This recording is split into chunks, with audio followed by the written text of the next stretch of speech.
Tractatus Magicae. Es mi fin tratar el tema de la magia a través de la filosofía neoplatónica. Tal filosofía, debido a sus influencias, ha desembocado en todo tipo de pensamientos, por ejemplo el gnosticismo, las religiones, incluidas las tres grandes monoteístas, y el objetivo de este libro y de esta conferencia es explicar el significado de algunos símbolos con el propósito de hacerles sabedor de lo que representan y su vínculo con la magia. Él puede ser llamado ocultista, esoterista, investigador de lo desconocido. Él ha estado colaborando en una web que muchos conocemos, mundodesconocido.com, junto a José Luis, que hoy le hemos dado fiesta, para no machacarlo mucho. Y bueno, pues hay una frase que lo define bastante bien. Curiosamente, él trabaja en la universidad, pero dice: lo que yo he estudiado no se enseña en las universidades. Les dejo con Javier Pérez Nieto. Tractatus Magicae.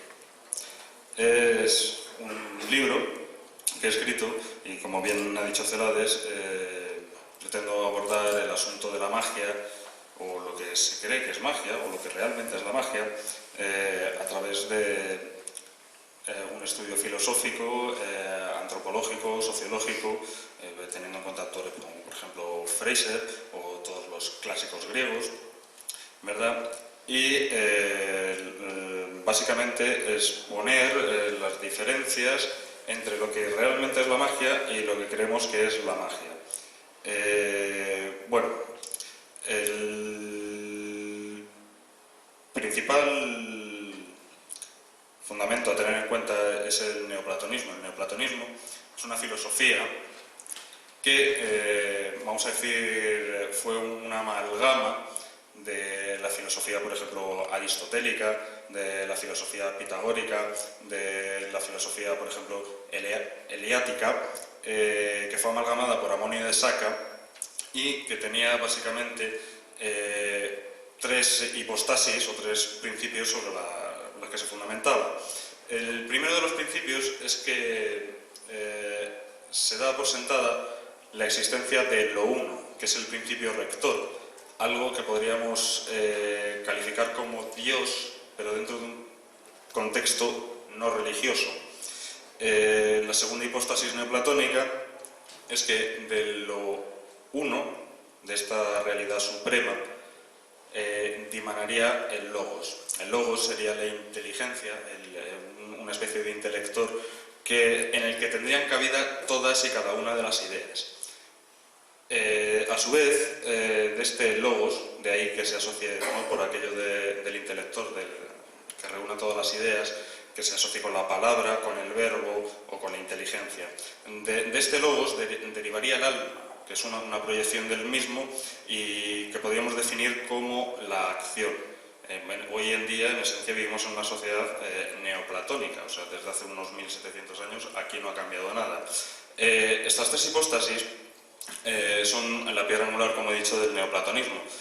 De estas tres hipóstasis deriva, en una escala descendente, lo que se llama natura, o el mundo tal y cual lo conocemos, ¿no? Si esto es la realidad, esas tres hipóstasis serían pertenecientes a una realidad superior a la que no llegamos. Este símbolo que he puesto aquí, con él intento representar la ruptura del bucle infinito de lo que habitualmente tomamos como realidad para llegar a una realidad distinta, superior y de una magnitud mucho mayor.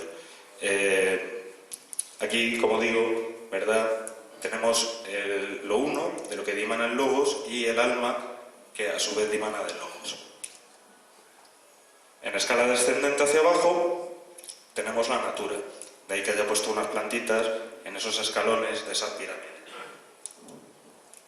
La gnosis, el conocimiento, la ciencia, el saber, la alta cultura que decían estos clásicos neoplatónicos, es lo que nos lleva hacia el éxtasis. Si se fijan en la anterior, verán que hay entre el triángulo de arriba y los escalones de abajo un espacio hueco.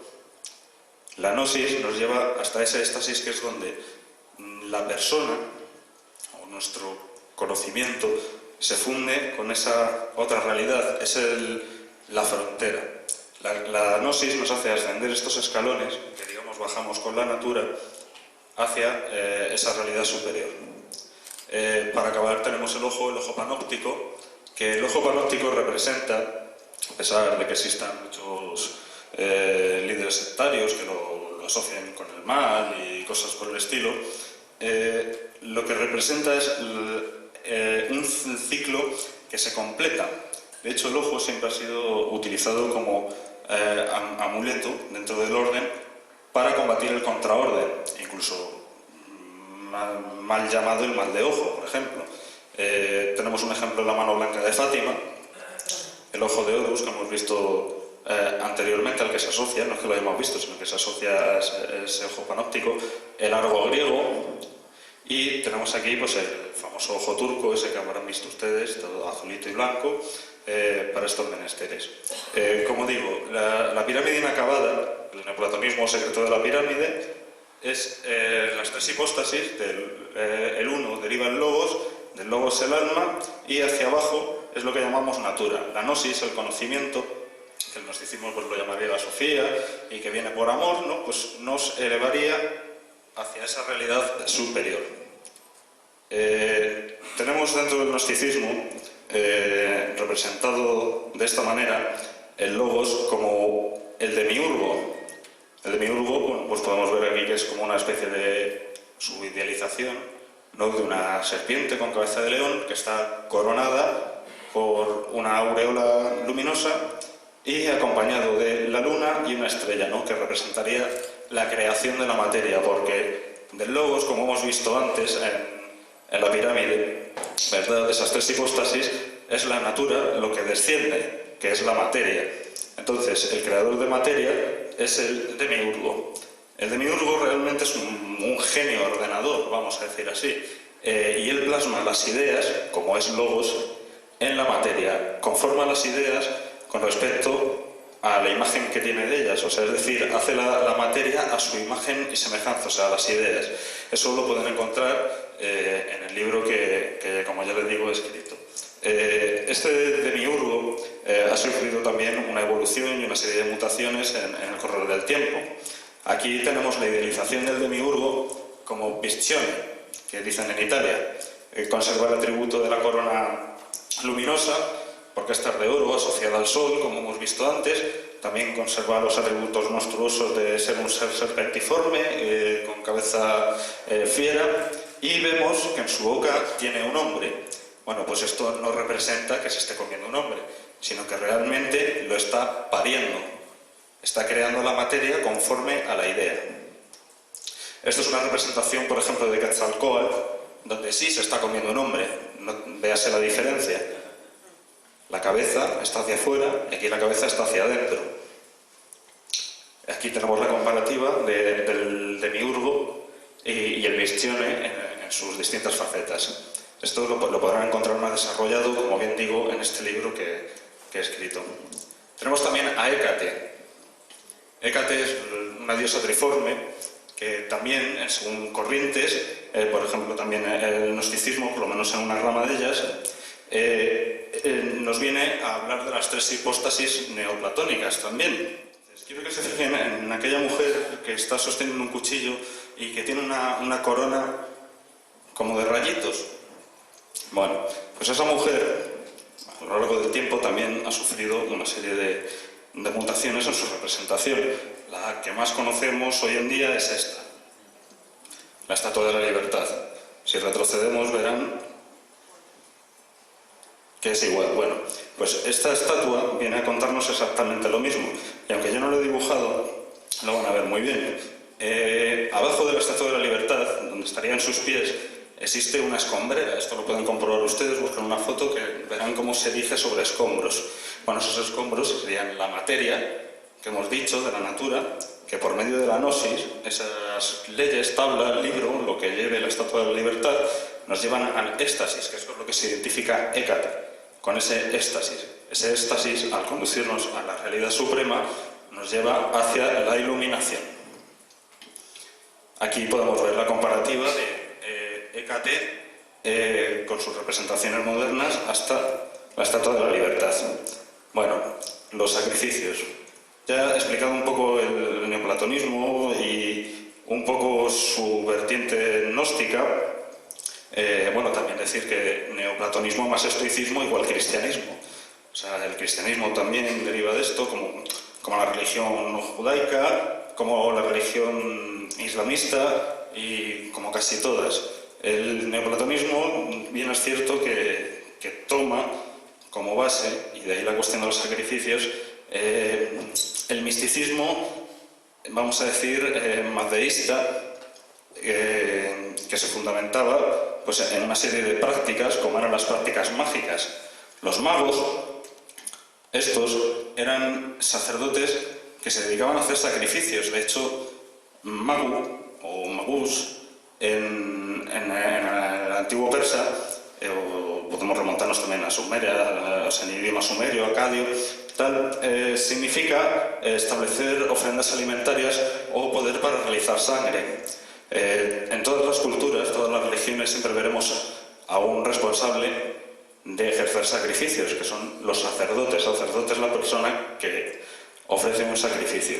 Generalmente pensamos que la magia en sí sirve para obrar prodigios, aunque en realidad no es así. O sea, se suelen confundir dos cosas, sobre todo porque no se tiene en cuenta ni la faceta esotérica ni la faceta ocultista de estos hechos. Evidentemente existen procesos por los que el hombre puede influenciar sobre su entorno y llegar a manipularlo y crear una serie de reacciones que aparentemente son milagrosas, pero que tienen que ver con sus capacidades intrínsecas. La magia en sí, básicamente, es la ofrenda de sacrificios, porque magia deriva de estos magus que estamos viendo, los sacrificios. Ejemplos ilustrativos, por ejemplo, son el Liber Albert Legis de Aleister Crowley, donde Aiwass, cuando da el mensaje revelado a su mujer, solicita que se sacrifique ganado pequeño, también ganado mediano y también ganado pequeño, ganado grande y luego un niño, ¿no? Algo así no podríamos definir como los sacrificios o los designios de Aiwass, ¿no? Una entidad, pues, independientemente de su forma o parecer, que exige una serie de sacrificios. Luego, la magia ha derivado en magia blanca, magia roja, magia tal, pero como digo, poco o nada tiene que ver. Eso lo pueden comprobar en este libro y en sus referencias, y así pueden hacerse una mejor idea. Más simbología.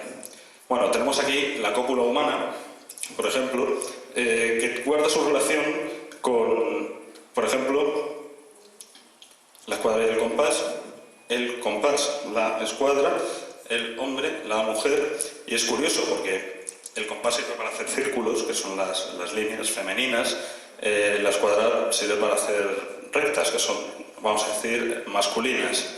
Esto tiene una implicación porque, al igual que en el sello de Salomón, ese vértice apuntado hacia arriba que representa lo masculino y ese vértice apuntado hacia abajo que representa lo femenino, y como hemos visto la escuadra y el compás y la coyunda humana, guardan relación a su vez con el Taijitiu o Taijiu, depende con quién hablemos, que es el yin y el yang. Otro símbolo de esto mismo es el Baphomet de Eliphas Levi, aunque en realidad le puso ese nombre por no encontrar otro, porque el Baphomet en sí no era esto, era más bien un constructo que hablaba en código binario y que era empleado por los templarios, no era un autómata que se utilizaba. Esta simbología podemos ver básicamente lo que podríamos llamar como la esencia de la humanidad, puesto que representa los dos sexos, como podemos ver por sus atributos. Representa dos principios también, como el yin y el yang, opuestos, que son el solve coágula, o los sexos.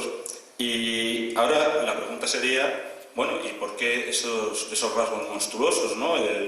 ¿Por qué necesita tener unas patas de cabra? ¿Por qué necesita tener una cabeza de cabra? ¿Por qué tiene alas? Bueno, pues si volvemos anteriormente, si nos acordamos de aquella pirámide inacabada, por así decirlo, con las tres hipostasis neoplatónicas, con la natura, la materia, la gnosis, evidentemente para trepar necesita atributos de un animal que trepe, o por lo menos así lo pensó Eliphas Leví.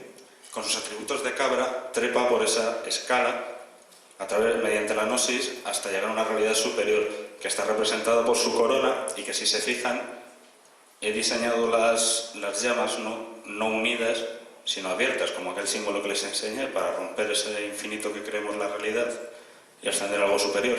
Esas alas sirven para que cuando se llega a lo alto de la pirámide, la cabra no puede avanzar más, evidentemente.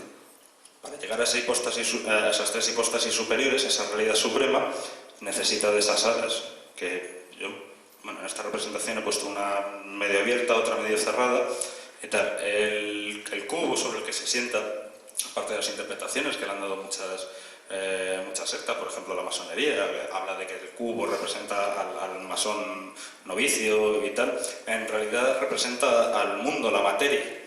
Y vemos como desde esa materia el bicho, Baphomet, vamos a decir así, asciende a la iluminación. Esa estrella de 5 puntas que tiene en la frente, o que yo le he dibujado en la frente, hay quien le dibuja un sello de Salomón, que, como ya hemos visto, es redundar en la feminidad o masculinidad o principios opuestos de lo mismo, del género humano. Pues esa estrella representa en sí al género humano, como podemos ver aquí en esta representación de Enrique Cornelio Agripa. Evidentemente, este signo, a pesar de lo que diga Hollywood, no tiene nada de satánico, ni de maligno, ni cosa similar. Lo que sí sería, vamos a decir, menos deseable sería encontrarnos con la estrella así. Evidentemente, si miramos en comparativa, digamos que es no tener la cabeza en su sitio, ¿no? O sea, un hombre con la cabeza en su sitio, un hombre que no tiene la cabeza en su sitio.